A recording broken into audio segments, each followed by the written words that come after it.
So Jason's the man. So Jason, if I assume everybody in the call is Gamescom curious, maybe they're going for pitching, maybe they're going just to make friends, maybe they're there to show a game.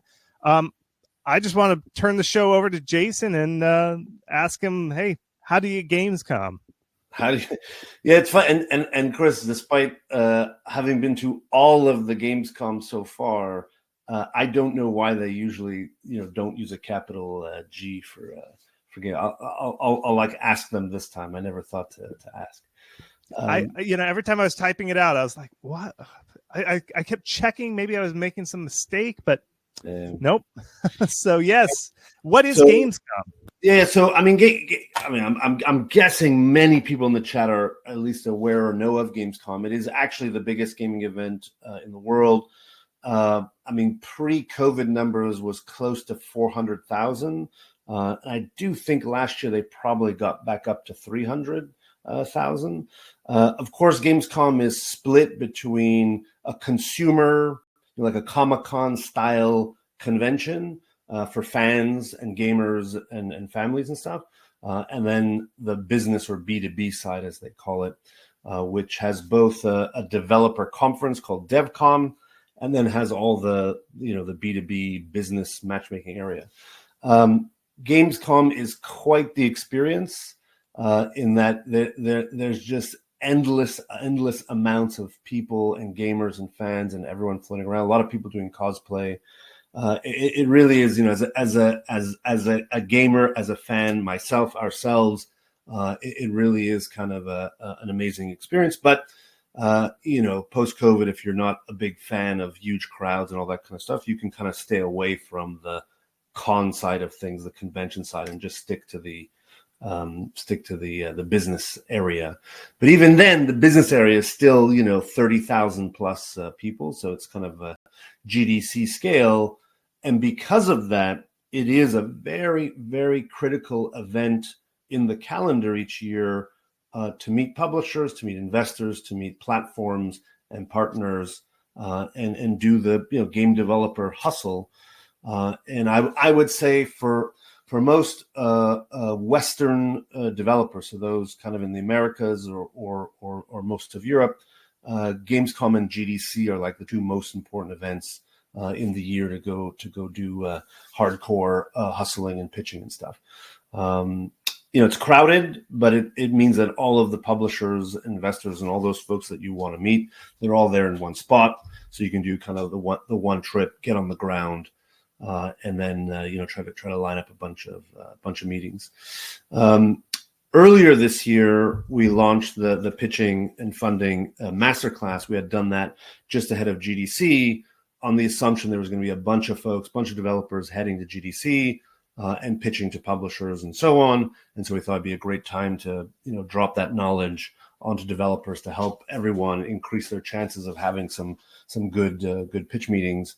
And so because Gamescom is one of those critical events as well, we thought it'd be a good idea to do a little push again for the class. And actually, we have some specific modules about Gamescom and how to navigate the show floor and what's important, what's not important. How to get meetings and handle things appropriately, just in time for Gamescom. And in many ways, pitching at Gamescom is no different than pitching anywhere else. And obviously putting in the time and effort to make a good pitch deck, to really think about what your goals are, to find and prioritize for the right publishers, right partners is very, very important. Actually, what we'll do is, if you have specific questions, drop them in the Q&A tab. And I know folks are saying, dropping a bunch of comments and stuff. But if you have a question specifically about how to navigate Gamescom or Devcom, please drop that in the Q&A. And then also, if you have just sort of a more generic question about pitching or publisher deals or whatever, by all means, you can drop that in the Q&A as well, and we'll take some time to dig into that. What I would say is that we're about 2 weeks out from Gamescom at this point. Actually, let me check I think it's 2 weeks. Yeah, well, it's exactly 2 weeks ahead of Gamescom. And so now, I mean, if you have not already started to reach out to publishers, now would be the time. So really good timing to be able to dig into this. Chris. Yeah, one thing they do offer meet to match, and that's often a common question. I know there's going to be a question in the Q&A tab about this one. Any tips on how meet to match works? Anything that helps there? Yeah. So I guess well, I'll step back a little bit. There's a whole week going on there in Germany, in Cologne. The first 2 days, the Monday, Tuesday, is Devcom, which is a developer-specific or focused conference. And then Wednesday through the Sunday is Gamescom, the big convention, which has all the B2C stuff. You have meet to match at both components. So you can show up, do the developer conference, go to some sessions, meet other developers, make new friends and connections, all that good stuff. And there's a meet to match, and you can use meet to match to do some speed dating with publishers and such. And then you can also, then the next day show up at Gamescom, which is the much larger convention. And then within the B2B or business area, there's also a meet to match that you can sign up for, and then meet publishers and stuff, via the meet to match speed dating system. So there's actually like two portions. So someone who's never gone to Cologne before, that it's a bit disorienting because there's kind of like these two components, and people don't realize there's the 2 days of Devcom before. But yeah, I mean, meet to match is the same that folks should be familiar with. Sign up for a ticket, you go through the system, request meetings, etc. And is there any just top of the head biggest tip that you think really that kind of trips up folks pitching here at Gamescom? Anything that that they could kind of the mistake not to make before they head in there? Yeah, I mean, there's sort of a couple of things. One is, ideally, this is an event where you really should be trying to book your meetings ahead of time, despite the fact that everyone you want to meet is there. Because Gamescom is such an intense event, their schedules tend to fill up. So these folks are not like floating around. They're not just like hanging out at their booth and you can just walk up and like pitch to them. So the people you want to pitch to tend to be caught up in meetings, and their schedules fill up. So it's one of those events where if you just like walk up to Cologne and say, okay, I'm here, it is a bit overwhelming, and it's just so huge and so many people that if you haven't taken the time before getting there to line up a handful of meetings and pitches, or use meet to match to kind of schedule some things, it could become overwhelming. And then the other piece is really focus on the timing of your pitch. I know this is something we cover extensively in the masterclass. We have the whole 10 slide system, or 10 page system, as a means to condense all of the important knowledge into a fairly quick, 5 to 7 minute pitch. Because the publishers are so busy and so overwhelmed, they don't want to listen to you go on and on about the backstory and the world building and each character they're going to be like, I don't have time for this, because they've got another 30 meetings, back to back that day. So there really is a pressure on the developer to synthesize and condense all the knowledge and have discipline to be able to deliver an effective pitch in that kind of 5 minute sweet spot, so that the publisher right away can say, okay, this is what the game is, this is what the gameplay the player is doing, these are the genres, this is the budget, this is the timeline, all the things we cover in the 10 slide system.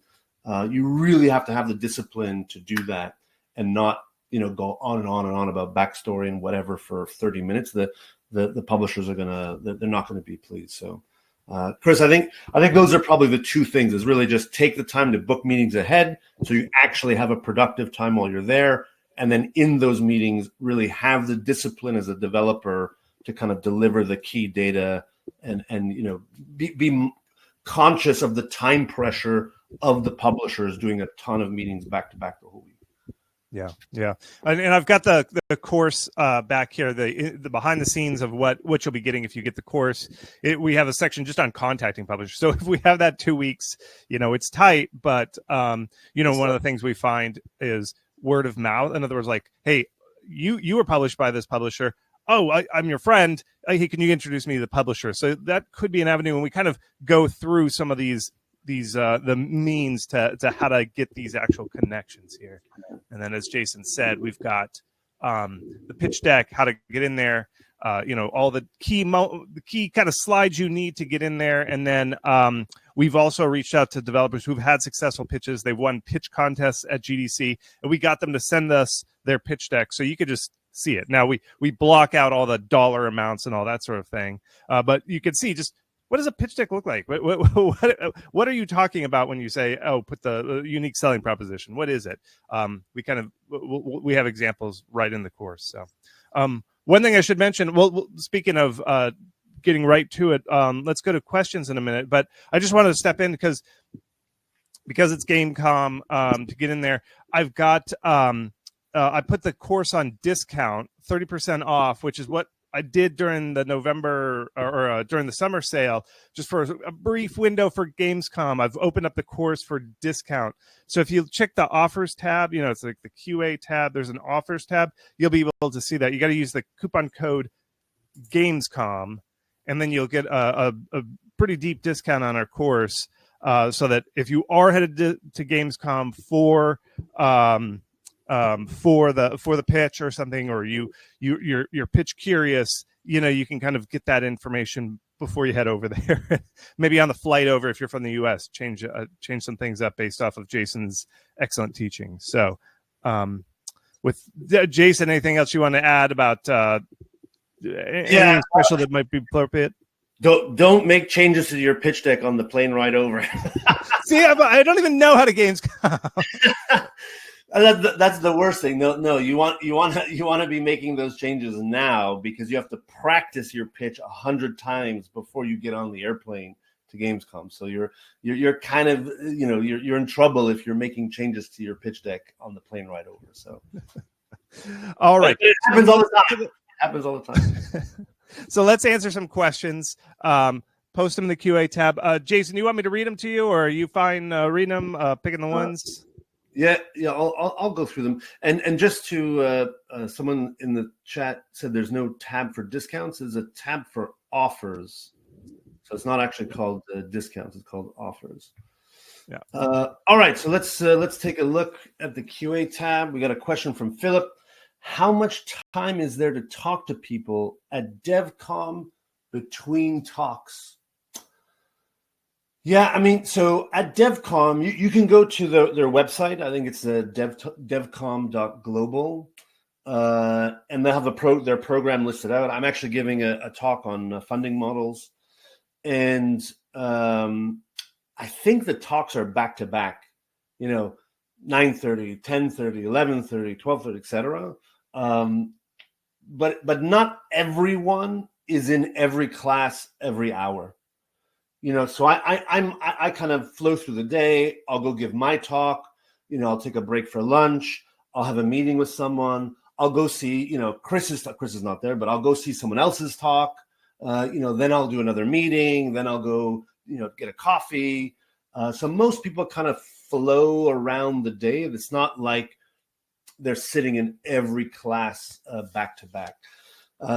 So, I mean, it's a bit hard to answer that question, Philip, because each person sort of manages or sort of treats their schedule a bit differently.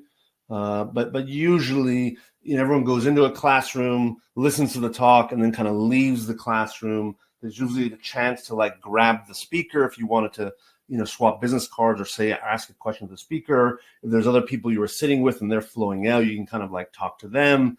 Then what people will often do at Devcom is, if they're not attending a lecture, they'll go kind of wander around the indie exhibition area. Or there's another area for tools and tech, and they'll just kind of wander around a bit. There's a little cafe area, so people go get a coffee. So I'd say it's a fairly loose and flowing kind of vibe. And Devcom, there's about 2,000 or so attendees, so still a decent number of people.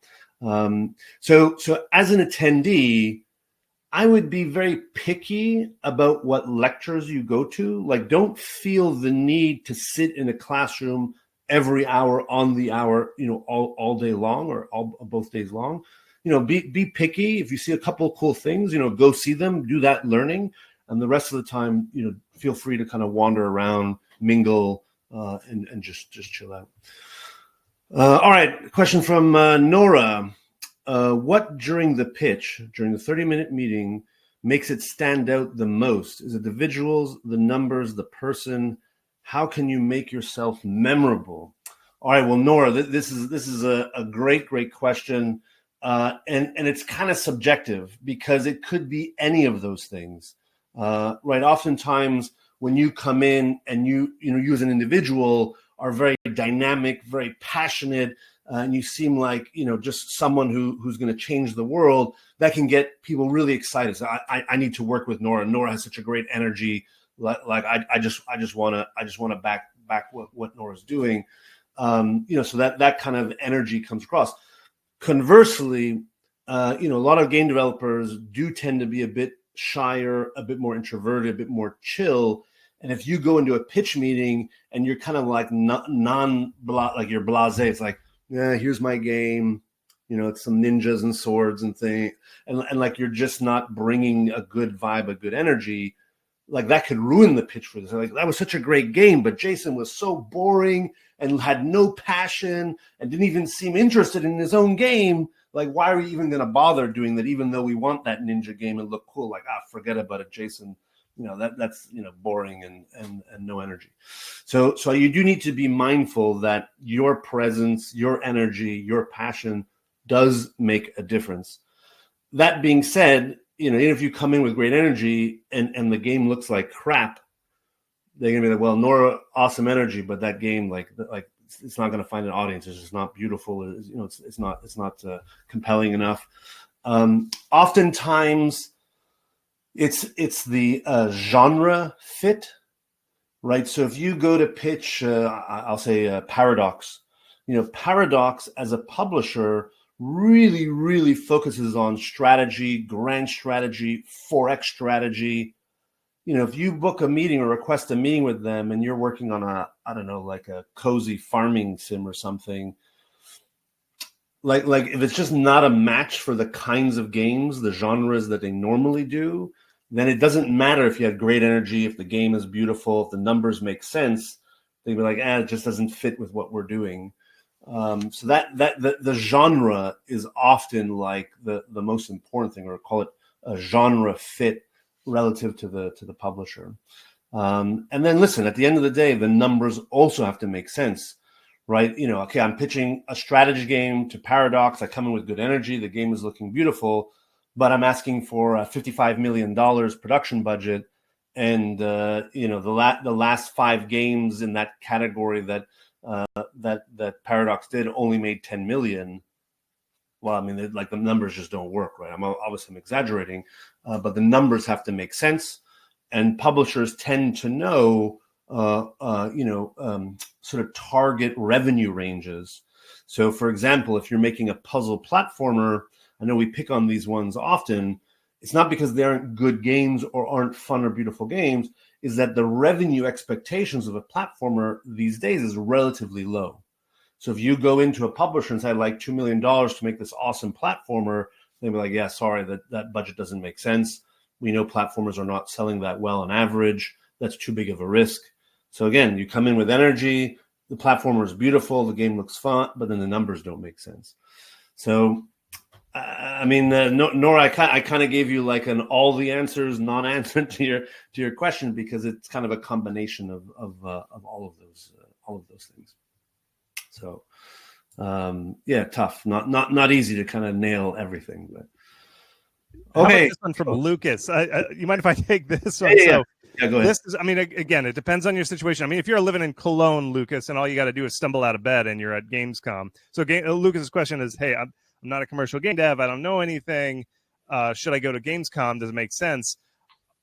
My thought is no. I remember when I first started doing games like 2009, I think it was 2010. I was like, I'll go to GDC. I've never made anything. I think I made half a Game Jam game, and there was a journalist that I'd followed, and he was like I love this journalist, and it was just like this moment, and I like walked up to him, and I was like, I'm a game dev, and he's like, oh yeah, what'd you work on? And I was like, nothing really, but I got this great idea, and I could just see the guy's face just like fall, and I was like, what am I doing here? Like, it was San Francisco, it was expensive. I spent a couple of $1,000s to get out there. I mean, it was good to kind of get the spirit, but if you got to spend money, I don't know. I don't think it's worth it until you kind of got something. That's just my take. These are expensive. Again, I don't know, Lucas, if you're just in Cologne and you just walk there, sure, do it. It's fun to see the scene, or if you're there to look at some cool things, sure. But I kind of think that it's not worth your time and money until you kind of have built something for a little while. I don't know. What's your thought, Jason? Yeah, I mean, obviously, if it's in the neighborhood and it's like a quick, let's say if Lucas is in Europe and it's a 1-hour train ride, okay, then go have some fun, meet some folks, learn some things, and I think it'll contribute to that early stage journey. But if you're on the other side of the world and you're going to lay out, thousands of dollars, I mean, it's still valuable to learn, but if you're in that learning mode and you're not in a commercial mode, then, all the frenzy around the pitching and all the B2B area and all the, you're kind of wasting your time because you're not ready to engage in that level. But, spending 2 days at Devcom, learning from other developers, taking notes, getting inspiration, that's valuable. And then Gamescom is a convention. So just being a gamer, a fan, a geek, spending a day hanging out at Gamescom and seeing all the cool stuff, I mean, that's still fun. So I think it really is a like how much would it cost you for that fun and that learning versus, do you live down the street and you can just walk over? So I think that's the kind of the ratio you want to balance. Nothing magic happens though. If you're expecting to come out of this like a game designer, it doesn't necessarily happen. That's not what these events typically do to you. Yeah, well, and I mean, just sort of abstracting it, what I would say to anyone in the room that's like Lucas a bit earlier in their journey, you really want to take advantage of any opportunities that are quote unquote in the neighborhood to connect with other developers, to talk to your peers, do game jams, just sort of be part of the community. I think there's great value, and that accelerates your learning and also opens doors down the road where you can help people can help you.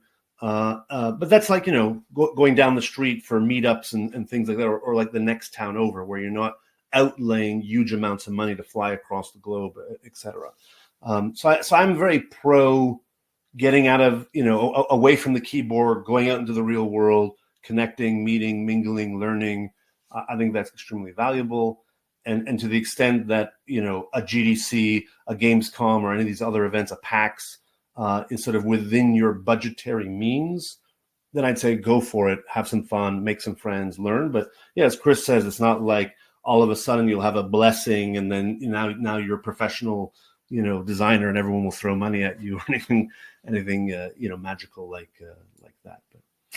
But all right, let's see. Let's move on. Question. I think read Adrian with should you put a range on your ask section in your pitch deck, or should you just put the highest amount you can consider? Yeah.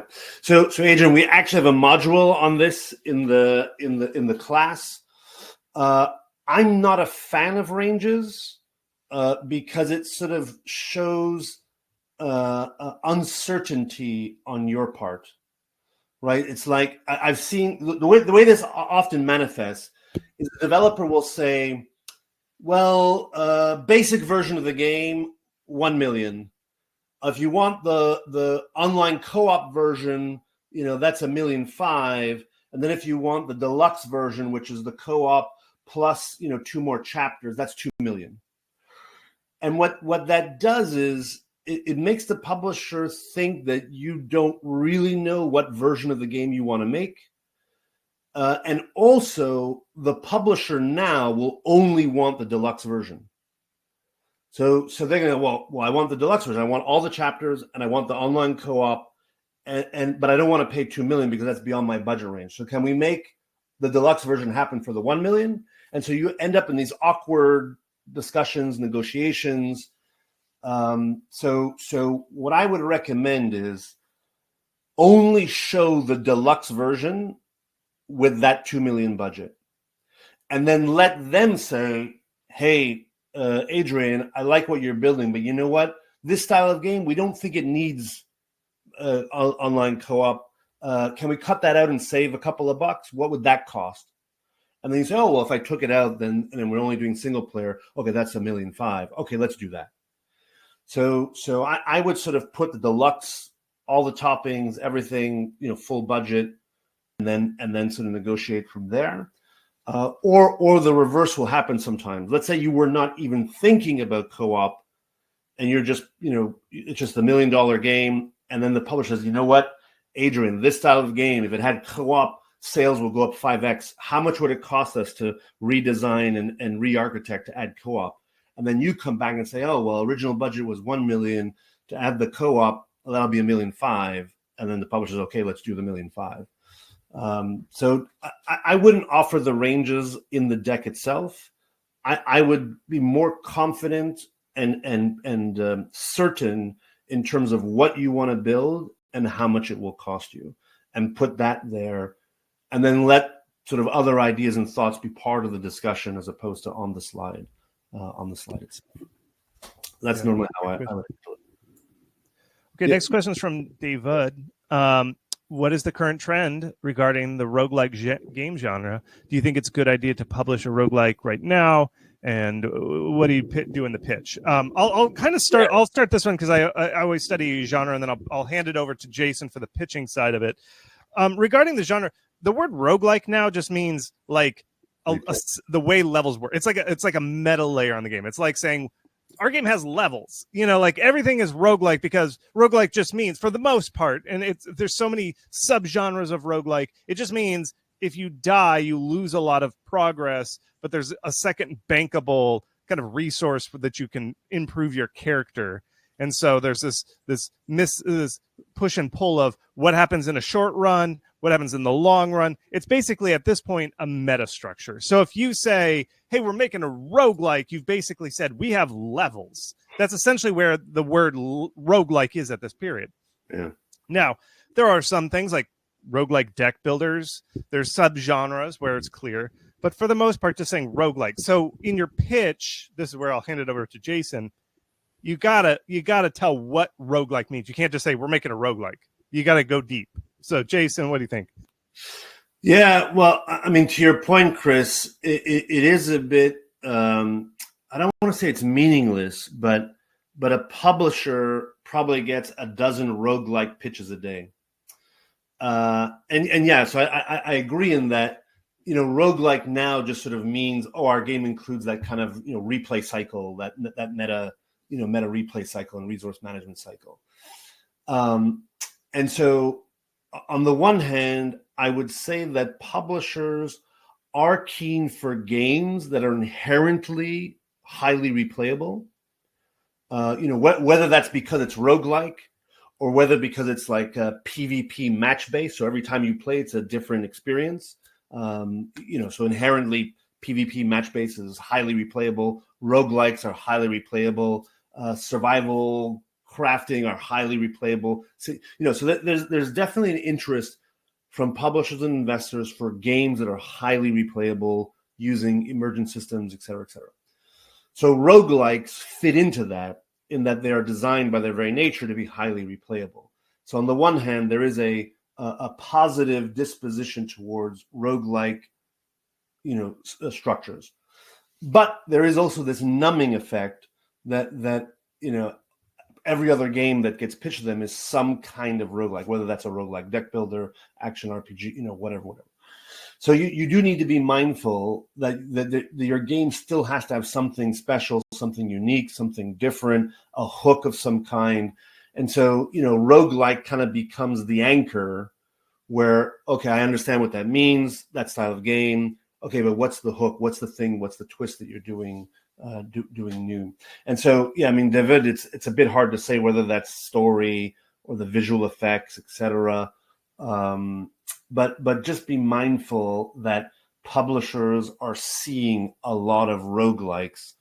But again, to Chris's point, it's kind of becoming a bit of a wishy-washy term because it's being applied to all kinds of games and all kinds of subgenres and stuff like that. So yeah. And just one other thing, like one of my favorite publishers is Hooded Horse. Like in the last 6 months, last year, they've published 2, maybe possibly 3, depending on how you define it, roguelike city builders. So it's like the same publisher has published roguelike city builders, which that means it's a hot genre. If they can sell and make a lot of money, because Hooded Horse knows what they're doing, they've sold 3 of these. But if you were to do the pitch, you're like, we're making a roguelike city builder. They're like, okay, we've got a list of them. Here's our list. It's not not like, oh my God, you've cracked the case of roguelike city builder. So that's no longer a selling point that's unique.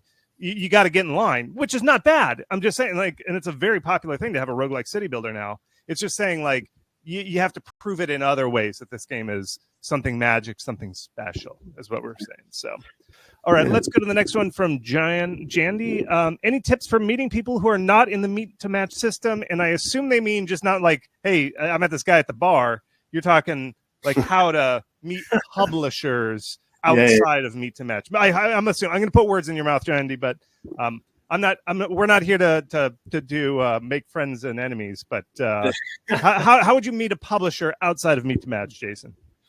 Yeah, so there's a few sort of tactics. One is they might be at the bar. I mean, obviously, Gamescom, there are a bunch of different social events and networking activities. If you are registered for Devcom with a meet to match ticket, I believe on both evenings, the Monday and the Tuesday, there are like mixers or happy hours and stuff. So that's one way to do it in that kind of social happy hour type context.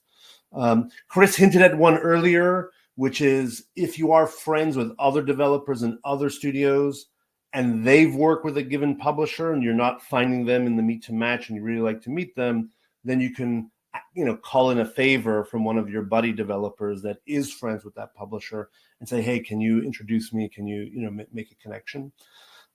Sometimes the publishers are on stage at Devcom. So they're going to give, they're going to give their tips on pitching or update on how deals are done or latest trends. Or, if you go through the Devcom program, you'll see some of those publishers are like sort of, sprinkled around the different lectures and things. And so what you can sometimes do is go to that lecture. And at the end of the lecture, as they're kind of coming off the stage, you can go and approach them and say, hey, I'm Jandy. I'd love to pitch you. Do you have any availability this week? This kind of thing. And then also in the business area of Gamescom, many of the publishers, not all of the publishers, but many of the publishers have their own stand.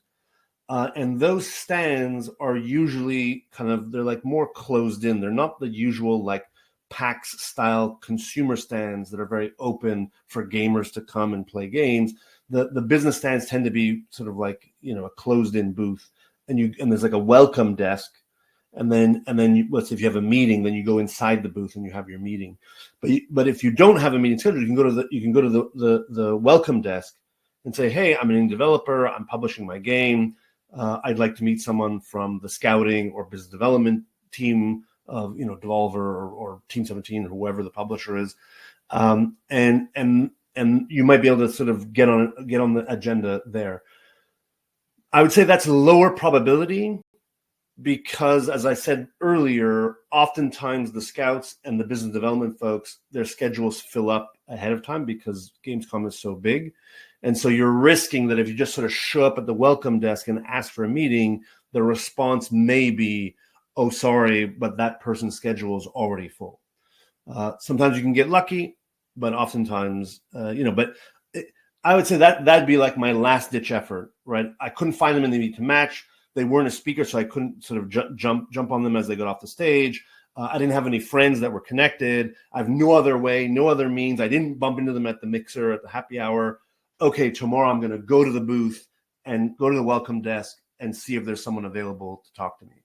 So that's kind of usually the last in the triage. Yeah. Yeah, that's great. Yeah, and what part of the masterclass, we interview developers who've had successful, like they got funding, and I did interviews with them. Just said like, how did you meet it? And it was overwhelmingly, hey, friend of a friend. They introduced me. They said I was cool. I was legit, and that is like, I know it's like all this technology, apps and websites and stuff, but the good thing is it comes down to humans. It's like, hey, I trust this person. They vouched for me, and then we carried on there. So, we mentioned making friends, but it is like, hey, a friend of a friend recommended me, but hey, here I am. And that goes a long way. So there's no magic app all the time. So let's go from Leon. Are there any events or activities you would highlight at the event? You mentioned publishing speed dating, for example. Okay, I'm going to put a link in the chat, which is a cheat sheet for a bunch of the social activities, parties, networking, mixer events. Let me see. Where's the chat to everybody? All right, so now everyone gets to see. This is put together by someone from Scopely. So one of the big studios. Her name is Grace, and she kind of tracks a bunch of the parties and things. It doesn't have everything because there are some, private dinners and, more exclusive things, but this is kind of a good start to see some of the stuff that's going on. And then at the Devcom website itself, I think there's let me just see if I can grab it quick. There is, I think there's a section for like their different activities. Oh, side events. Here we go. Let me just grab that link.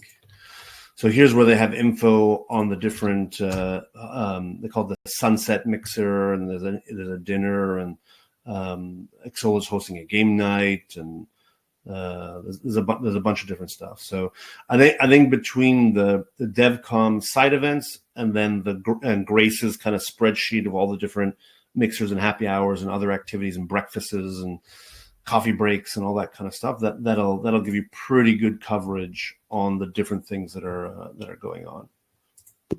Great. From Jad, we've got first time at Gamescom. How do you maximize the meet to match opportunities? Should you just go straight into the pitch like as soon as the door closes, or do you kind of do a little sweet talk beforehand? Oh.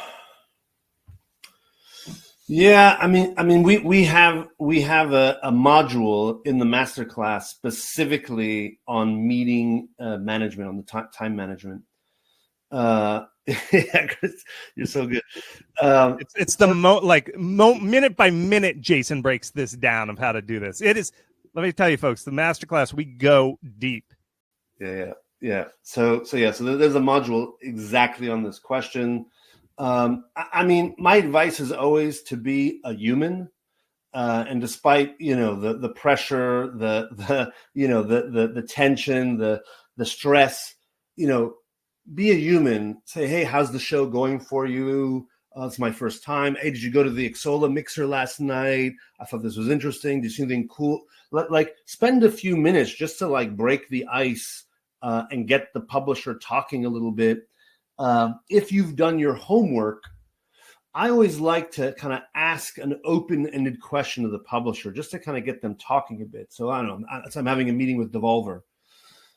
Hey, I played Cult of the Lamb. What an amazing game! It was such a huge success for Devolver. Like, how did you find that game? Like, where did that come from? And then let the publisher say, oh, well, we were at this event and a friend invited a friend, and then we met that. And one, it's kind of building a rapport with the publisher. They think, you're genuinely interested in them and what they're doing. It's a very human exchange.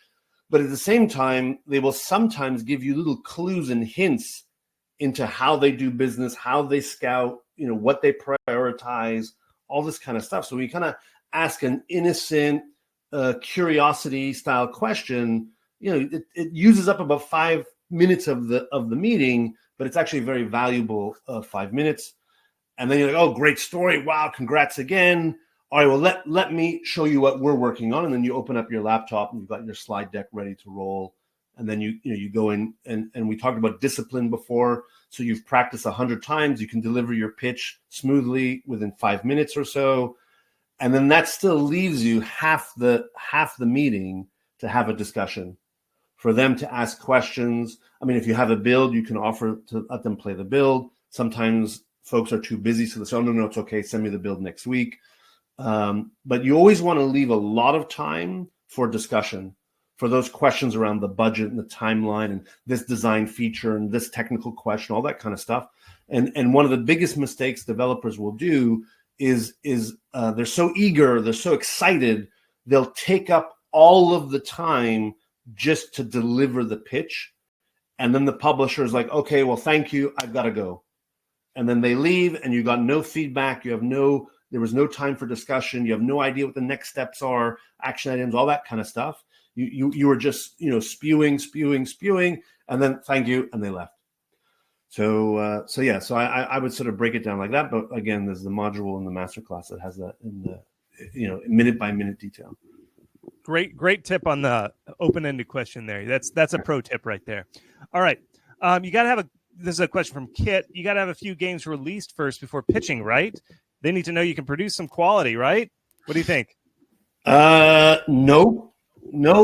I mean, it helps, right? I mean, Kit, if you've already shipped 4 roguelike city builders and they've all performed decently, and now you're on to your 5th and you're going to pitch Hooded Horse and they like roguelike city builders and you've got a really cool one with a unique twist, there's certainly a confidence from the publisher side that, like, okay, Kit knows how to make city builders. This is the 5th one.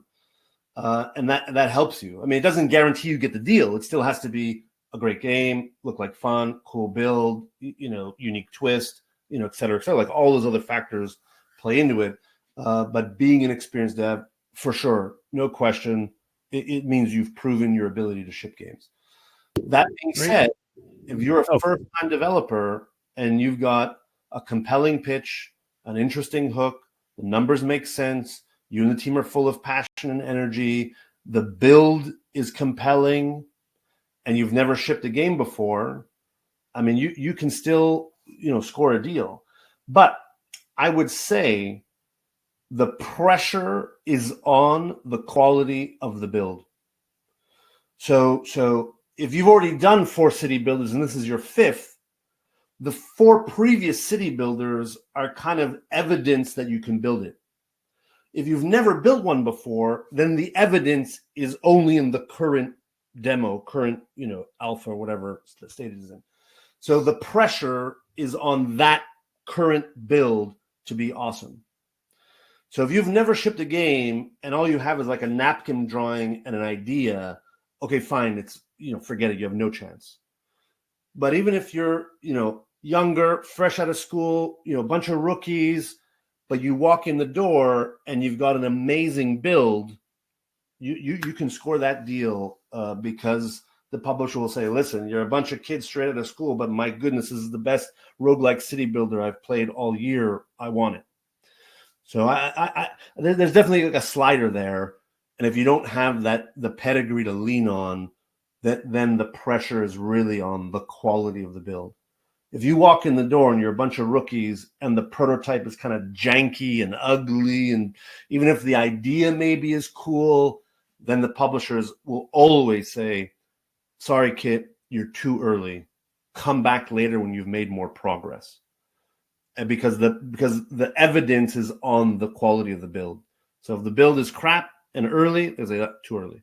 But if that build is amazing and really compelling, then the fact that you're rookies does not preclude you from getting a deal. Great. Okay, so I'm just going to time check. We got about 10 minutes left. I was going to hammer through these last ones. Just a reminder here. I just put the course on sale it's only going to be for the next 24 hours to kind of get that Gamescom boost. You can find a link to it down there. There's an offers tab, but I also put it in the chat just if you can't find the offers tab. So look at that. We offer a 30-day, no questions asked guarantee. So if you open it up and you're like, it's just not for me, then you could just say, Chris, like a refund. I mean, I'm so confident about the course. You can even go to Gamescom, take the lessons. That's in 2 weeks, return it, no questions asked. But I mean, that's on you and your maker if that's an ethical thing to do. But I don't ask any questions. Ask 0 questions. You could totally do it. So just check that out. Again, 30-day guarantee. If you're not happy with it, we'll ask for. You could just ask for a refund. But yeah, we even to Jason's last point about we even do a section on what the feedback means. In other words, like at the end, the follow-up, when sometimes those publishers will say, hey, you're a little too early, or thanks. We have a whole lecture just on interpreting what it means, depending on what the response is the publisher is. So we go deep on everything. This is really like built to give every answer you could possibly need when doing your publishing right here, getting a publisher right here. We like I said, we have pitch decks, we have interviews with real developers who've gone through this process. We really try and cover everything. So with that, I'll leave that thing up again. It only lasts 24 hours. So check that. And then what I'm going to do is I'm going to hammer through these last questions here with Jason. So from Ivan, would you pitch Miss Francis. Oh, Francis, sorry. Wondering what the best way to find impromptu meetings is. Is there the equivalent of Yoruba Buenda Gardens at GDC, which is that awesome mingle place? Yeah, Francis, actually, they're changing the structure of the building that Devcom is in this year. So I don't actually know the lay of the land because the Gamescom, the campus is like massive, and so they always move things around. Normally, there is a kind of a communal area, and there's also these like walkways between all the halls. And so the walkways tend to have little cafes where people go have a coffee, sit, and chill out and stuff. So yeah, it shouldn't be too hard to navigate. It's just this year they're changing the position of the Devcom. So I don't actually have a good answer because I haven't been to that new structure. So, but yeah, it shouldn't be hard to find some spots. All right. Next from Ivan, would you pitch at Gamescom if you still are in pre-production and don't have a functional vertical slice?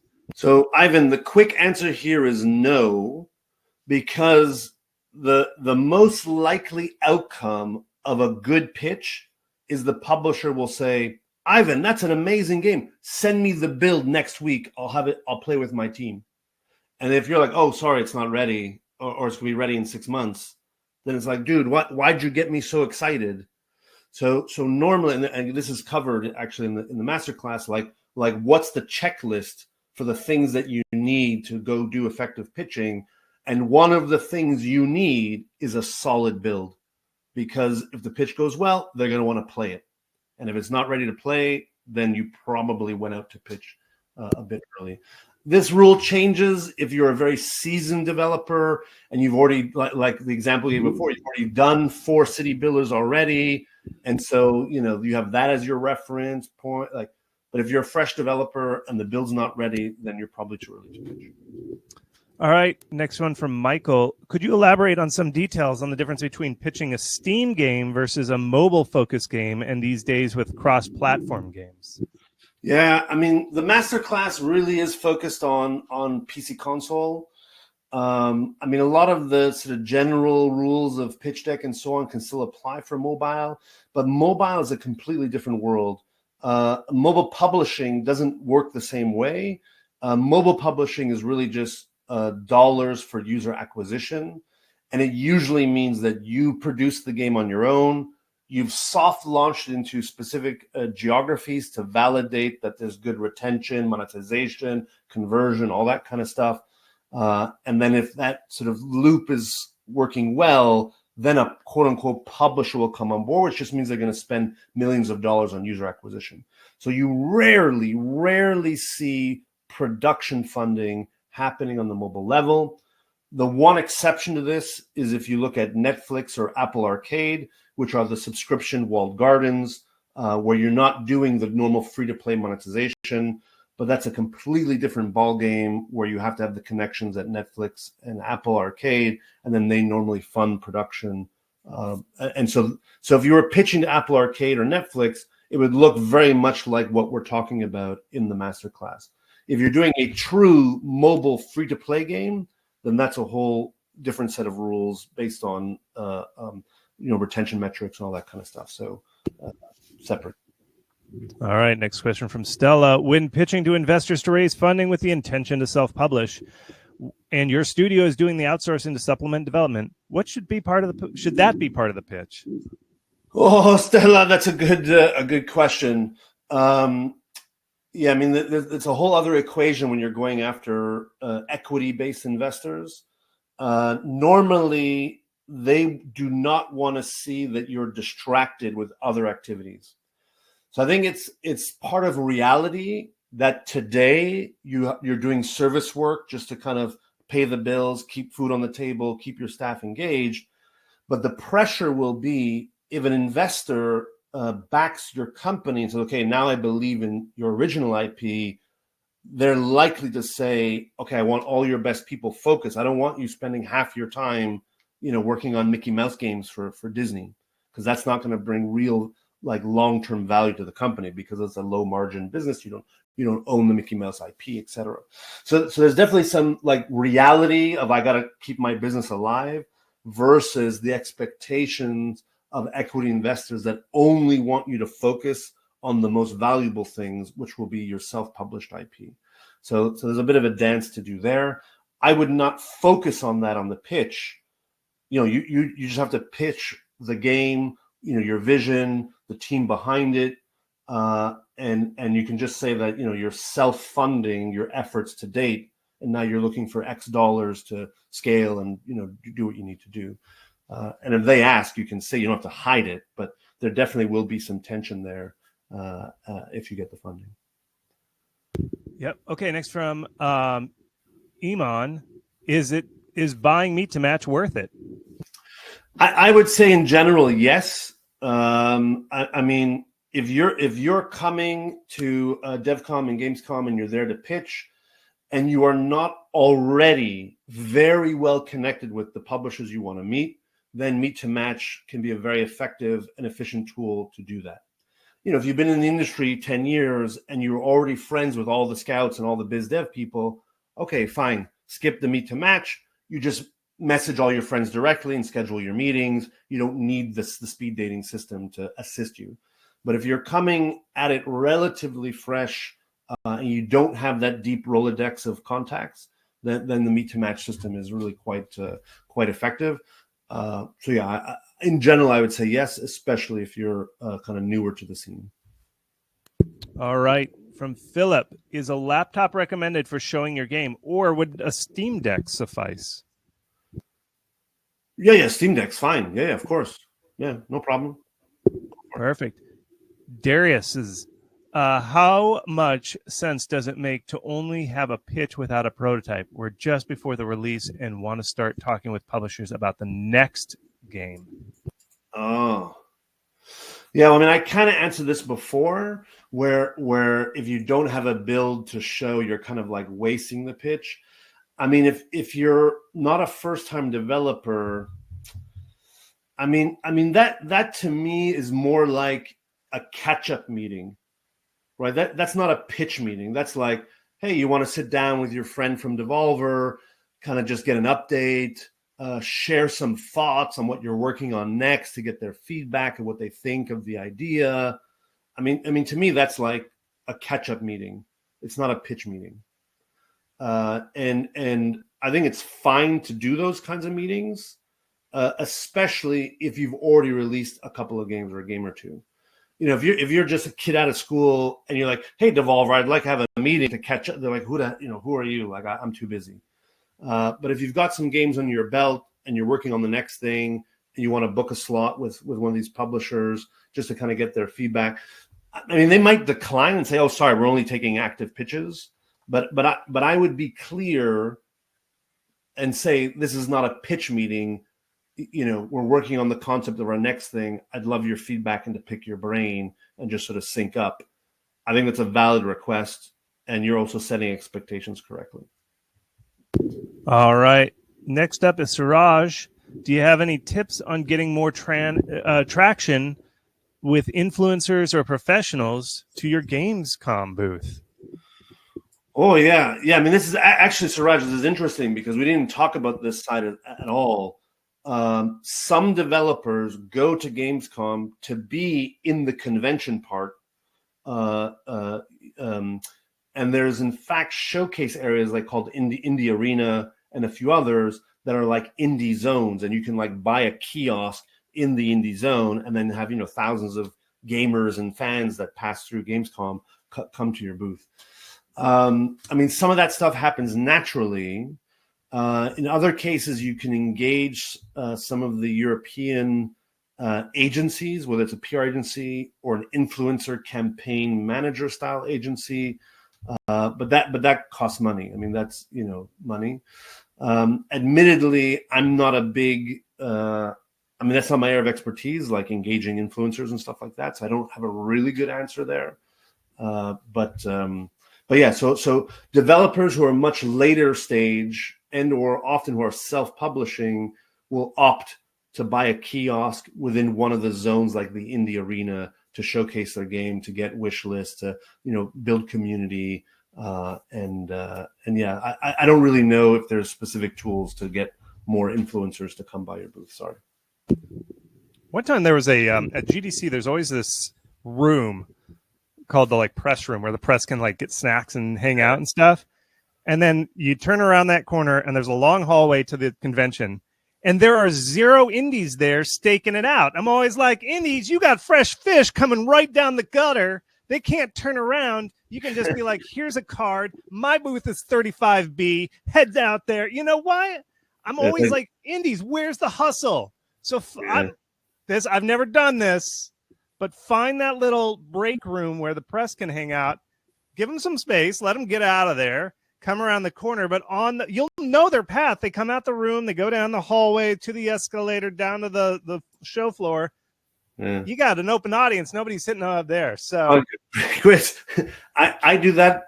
I call it the respawn point, but I do that for food at the happy hours. You know, you're busy all day. You're in meetings, and you go to, you know, one of the happy hours. Like I'm starving, and then you look for where the waiters are coming out with their like hors d'oeuvres. And I go stand over by the respawn point, and I like. You got a spawn camp. What do they call it? Spawn camping. Yeah. All right. So I think that's all the questions. Great one. We got 2 more that popped in right at the last minute. Let's answer these 2. But remember, 24 hours. We've got the sale up. It goes away at that point. You're going to miss out on this sale. 30% discount off of what the normal price is. And so great resource. Everything that we could possibly figure out about how to pitch your game in that course. Again, 30-day money back, no questions asked guarantee. If you're not happy with the course and all that. So let's do the last 2 questions. Take it away, Jason. We got Phil. Yeah, Philip saying missed a question by Kit. Yeah, I saw that. Kit was saying like what are the main reasons that a pitch fails? And I mean, Kit, it's a great question. I mean, we kind of touched on this a little bit, but you know, if you're coming in, you don't have energy, passion for what you're doing. You know, if you've not done your homework and market analysis, competitive analysis, we cover in the class, and sort of, you know, what's my budget versus what's the usual expected revenue potential of that genre, and is there an opportunity there for everyone to make a profit? Because at the end of the day, you know, publishers are businesses and they're there to make money, you know, with your game. And so there has to be a sense that there is commercial potential. You know, they're not there to just fund your dream. It has to be, you know, a win-win. You know, if you're too early, often now what we're seeing is that if you have no community traction, right? If you've been hiding in your cave and you have no social media following, no posts, no wish lists, no trailer view, no nothing. It's just blank slate. That often makes publishers a bit nervous versus if you've already kind of teased things publicly and you've got a decent, response and likes and follows and those kinds of things. We have a whole section in the masterclass on evidence and traction building and so on. And then the big one is we talked about this earlier, genre mismatch, right? I booked a meeting with Paradox. They do strategy games, and I'm pitching them an action RPG. And okay, clearly this is not going to fit our portfolio. Sorry, we shouldn't even be meeting. And and you're done. So yeah, those are some of the key reasons. But and the last one here from Jandy. Jandy, I would encourage you to get the course, because every question you've been asking, we have modules that go deep dive on all of this. But does it always make sense to show a build during the first meeting? Or even if I have a build, should I just make the pitch and show a video instead of the build after? So in the pitch deck, my recommendation is slide number 3 is always the trailer / gameplay video slide, right? You have a cover slide with some nice art. Second slide is an overview of what the gameplay is and the genre, so the publisher knows, okay, what is this game? And then you show them the video. Either it's a teaser trailer or 30 seconds of gameplay video. And then you move on to USPs and other budget, other stuff. And then in the meeting, you should have the build with you. And then you say, hey, we've got the build. I can boot it up if you like, if you want to play. And then some will say yes, or I'd love to. And often they'll say no, because Gamescom is so busy and they have back-to-back meetings. And they say, no, it's okay. Just send me the build next week when we're all back from the show. So you should have a build. You should have the build with you. The build should be compelling and strong and stable and good. If they want to play it on the spot, then it's there to play. And if they're too busy, then you send it to next week. It's ready to go. So that's kind of my super quick answer on. But the pitch deck itself should always have a little video clip so they see the game in motion, in action, and that it's real and all that kind of stuff. Yep. And again, this is all in the course. We go slide by slide, moment by moment, minute by minute, what to do. I mean, I think we've kind of answered Kit's question. I saw it was about build versus the demo. Yeah, it's just like a vertical slice. It can be kind of smoke and mirrors, right, Jason? Your demo build. It has to be a playable build, whether you call it a prototype, a proof of concept, an alpha, whatever. But it still has to be compelling. It still has to demonstrate the fun. It still has to look decent. It still has to de-risk some of the key innovations that you're doing. Call it whatever you want, but it can't just be like, oh, I booted up Unity last week and I've got some squares and circles bouncing around the terrain. Here's my prototype. That doesn't do anything. So, yep. So there is some pressure on having a compelling build. Yep, and he goes into what should be in that build, what makes it worthy for that build that you show a publisher. So, all right, with that, Jason, I think that's it. Yeah. Thank you so much for your time, Jason. I hope you all pick up the course. Any last thoughts, Jason, before we say Wiedersehen? Gamescom, right? Yeah, I mean, Gamescom is massive, so just make sure you wear good shoes and hydrate and shower each day, and just good hygiene, and don't get too drunk at night. It's a big circus, and if you don't stay focused, it's easy to kind of get crushed by the intensity of it.